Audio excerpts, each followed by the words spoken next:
I'm going to ask all of our panelists to come back. We have a little bit of time for questions before we head into a break.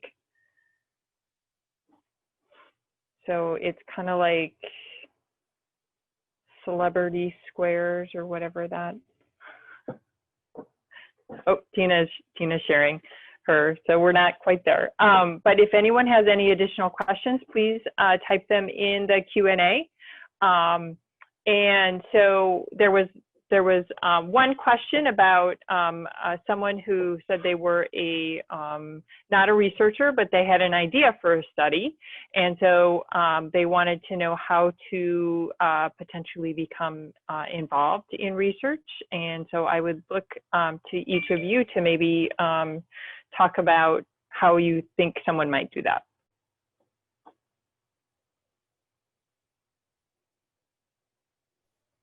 Okay, I'll take first stab. I mean, it's just like being in class. It's okay. It's okay. We do this all the time. So I think having an important question is the most important part of being a successful researcher. Having something that you find interesting and important and makes you want to get out of bed in the morning, because no matter what, no matter how much time you're afforded in research, you will find yourself doing research early in the morning, late at night, on weekends, and on holidays.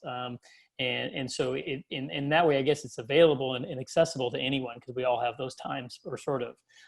And I think having the important question is the most important part. And then partnering with someone who's been successful is the next most important piece. Having somebody give you honest feedback, and somebody who is going to give you that very blunt feedback of what's going to work and what's going to not, but also not say, oh, this won't work, but this piece may not work, but how do we slightly change it to make you successful? Because I think any good mentor is going to look at it and say, how do I capture your passion and make you successful? Not how do I make your idea work? And so I think having an important idea and an unmet question that is clinically relevant is the most important piece. But then you've got to find somebody who can support and mentor you. Other thoughts? Bray, I think you are muted. We can't hear you.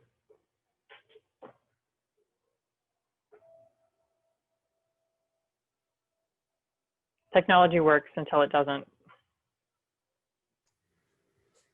Oh, wait, maybe?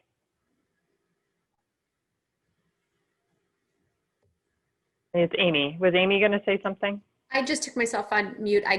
Chad gave a great answer. I don't have anything to add other than he's speaking from personal experience based on what I get emails from him. I can confirm that the hours worked. I wasn't sure if that was a question from a community member or a clinician. It was from a community member. Yeah, so I think also there's opportunities to get involved from the community side.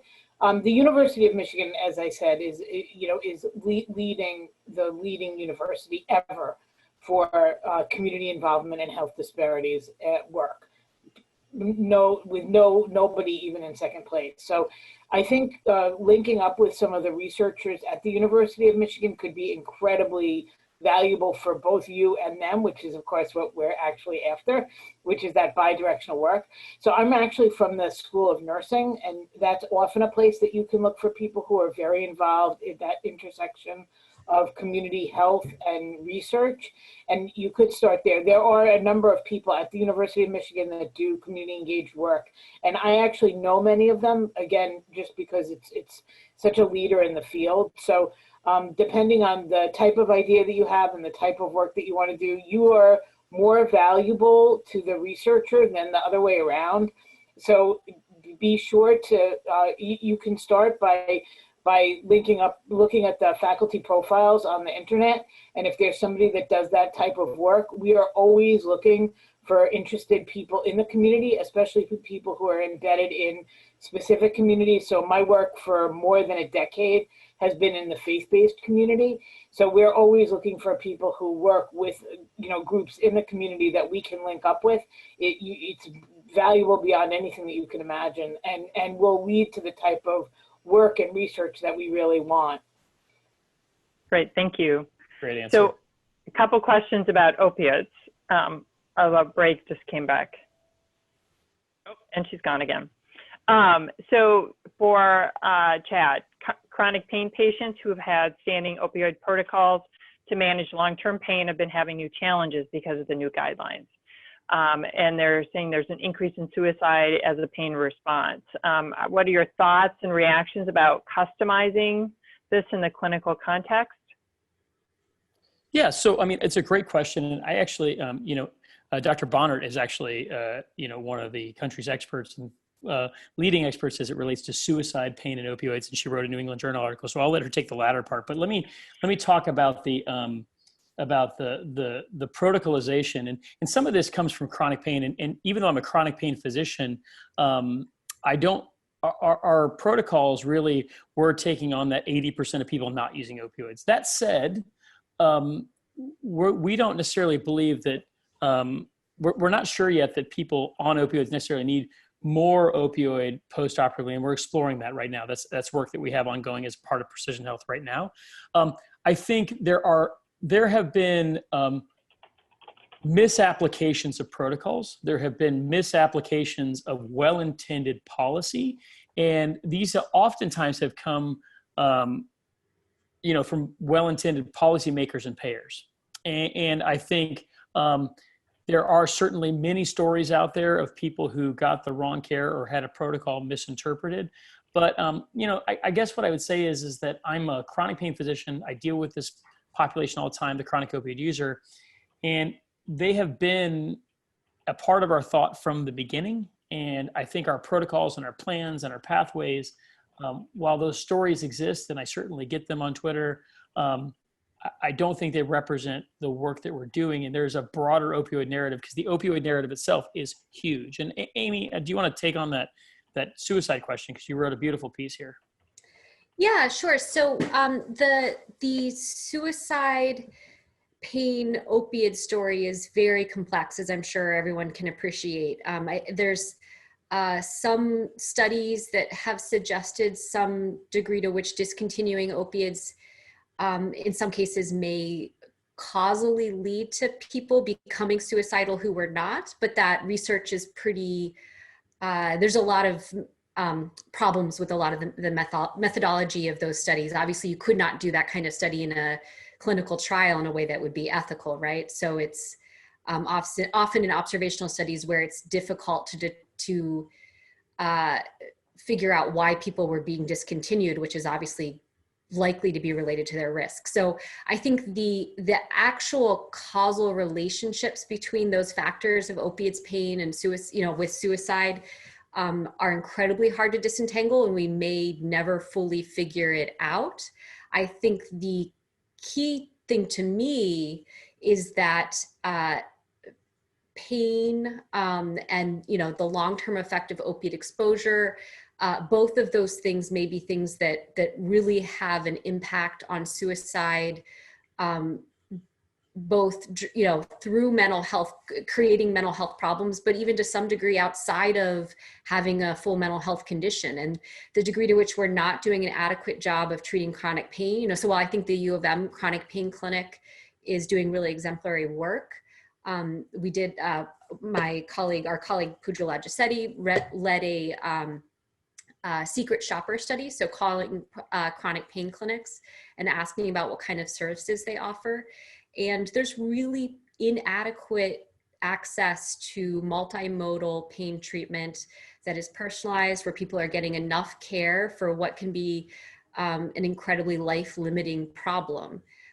So, I don't think, like Chad, I don't think that more opiates is ever going to be the solution to reducing suicide risk, no matter what the underlying causal relationships are between those factors. But I think that it's extremely clear that the pain and the mental health together and separate as issues are being inadequately addressed when it comes to reducing suicide as a outcome here. Great, thank you. Bray, you are back joining us. I'm back. Hopefully you can hear me. I'm that person today. Did you want to talk about, as a community member, how to become more engaged in research and moving your ideas forward?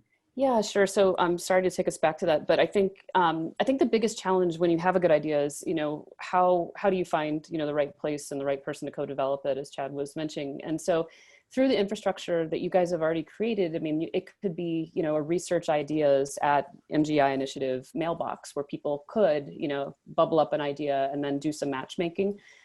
Patient-Centered Outcomes Research Institute, PCORI, has done, tried to do a little bit of that, but I think that's the frustration. Then certainly when I was at Duke, we always had investigators like, well, how do I find these people? And so I think there's just, we don't have a good connection, but you have enough infrastructure, and the fact that people logged into this event today, you've got willing and interested parties on all sides. So anything you guys can do to match make would be terrific.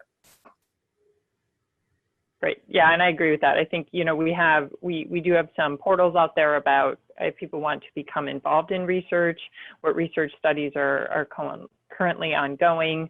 There's the clinicaltrials.gov if people are interested in being part of clinical trials. I mean, I've had people from across the country, contact me about different studies that we've been doing as well. And unfortunately, geography can oftentimes be a limiting factor in participating, but I think there are potential ways to finally to kind of help make that match, because it does need to be a match, because you wouldn't contact Chad because you want to do a cancer study, so having that understanding as well. Going back to opiates though, that's the hot topic today. So there's a question about, do you feel that Michigan Open Start Talking forums are an effective means of educating patients on the dangers of opioids addictions, or do you have suggestions on how the education could be improved? Has there been any community feedback from patients around in Michigan since its launch? Yeah, so to be clear, Michigan Open didn't have anything to do with the state policy requiring what is known as the Start Talking Forum. And this Start Talking Forum was a part of a suite of bills from the state, and it specifically says you are required by law to talk to patients about the risks and safe storage of an opioid before writing that patient an opioid. So we didn't have anything to do with that. Actually, our goals were to say, okay, here's a policy and here's a law, and they did it, but they didn't say how to do it or where to do it. And unfortunately, we have, I think, pretty well documented 25-ish years, maybe 30 years of misinformation, largely propagated by pharmaceutical industries about the risks of opioids. And so now we're taking nurses and doctors who have been given the wrong information for 25 years and telling them, okay, tell somebody about risk, but we're not going to tell you what the risks are. We're not going to give you structured information. And so we wanted something that was engaging, and it was actually the Michigan Genomics Initiative consent was actually what we piloted this on, because it's an interesting story. Once we went to this pamphlet consent that was colorful and had pictures, we started having people call after enrolling and unenrolling a week or two later. And everybody was talking about how bad that was. And I said, this is amazing. People are going home and rereading an informed consent for a research study. That never happens if you just give them text. I said, this means our consent is actually telling people what they're getting into. And some people go home, reassess it, and don't want to be part of it. And I think it's amazing. And so we took that same format and we said, well, let's try and use that similar, colorful, engaging, trifold format to engage people rather than just sticking it in a bunch of paperwork. And so we did get formal qualitative feedback from Michigan medicine patients. And I said, our next steps are now to say, okay, we have these in Spanish and Arabic. We want to go to Spanish-speaking populations and Arabic-speaking populations and get qualitative feedback. And then also go to communities where access to healthcare is just different. So yes, we've had it. Yes, I think it helps with education. And yes, I also think it prompts patients to ask their surgeons more questions. Great, thank you. Dr. Cohn, you mentioned working in faith-based organizations for study recruitment in underrepresented communities. Are there other venues or strategies that you can recommend? And are there specific ways to approach collaborating with faith-based organizations?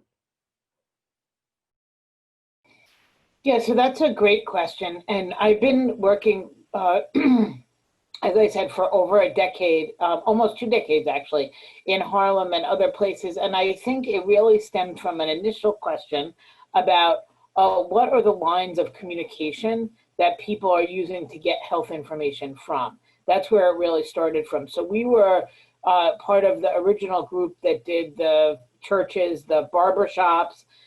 We had a van called the Barbershop Quartet that went around delivering haircuts and information.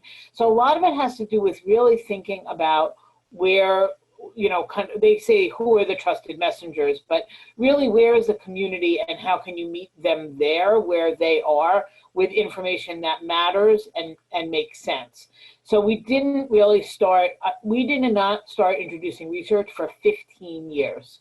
We just introduced health information that was relevant to things that the community at the time were, and unfortunately still, were the health issues that the community was suffering from. So I mostly work in Black churches. So it's hypertension, chronic kidney disease, stroke. And so we really delivered for definitely the first 10 or 15 years, just health information, health fairs and stuff like that. And then we started only in the last 5 years introducing the idea of what, actually concomitant with the Precision Medicine Initiative, we started asking what people, how research works and what it means to participate in a research study. And right now, for example, we're running a community research academy relevant to the prior person's question, where community members can work on questions that they themselves are interested and passionate about. And we talk about how research principles are applied to those questions. And really, we're building up the research capacity of our communities in New York City. So, so there are many places, you know, it really depends on where people are going and where they're getting their information from. And we use those networks or those pathways to communicate. I want to say, though, one thing, because we're at a very difficult time with this type of work. So the ideas of trusted messengers have become really popular recently, and I think that that's good in some ways.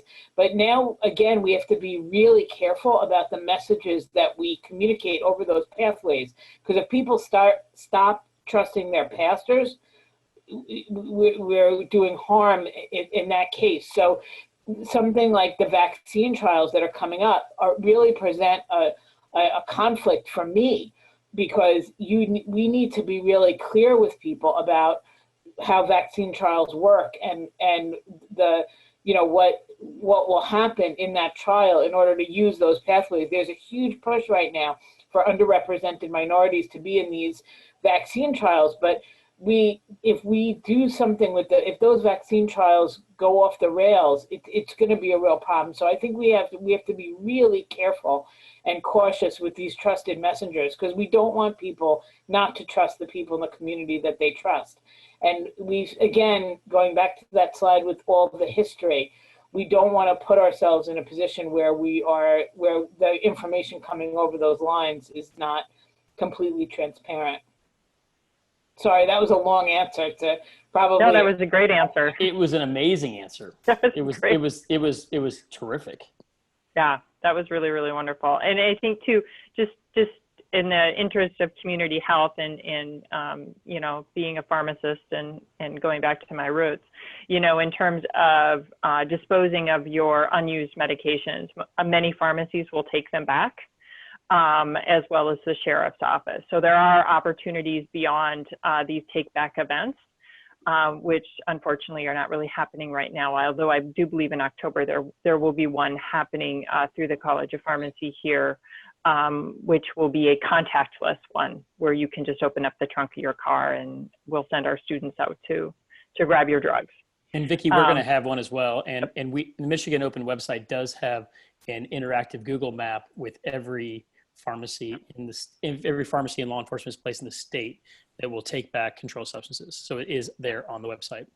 Yes, our fish do not need them. They have enough Prozac and opiates that it's time to give them back.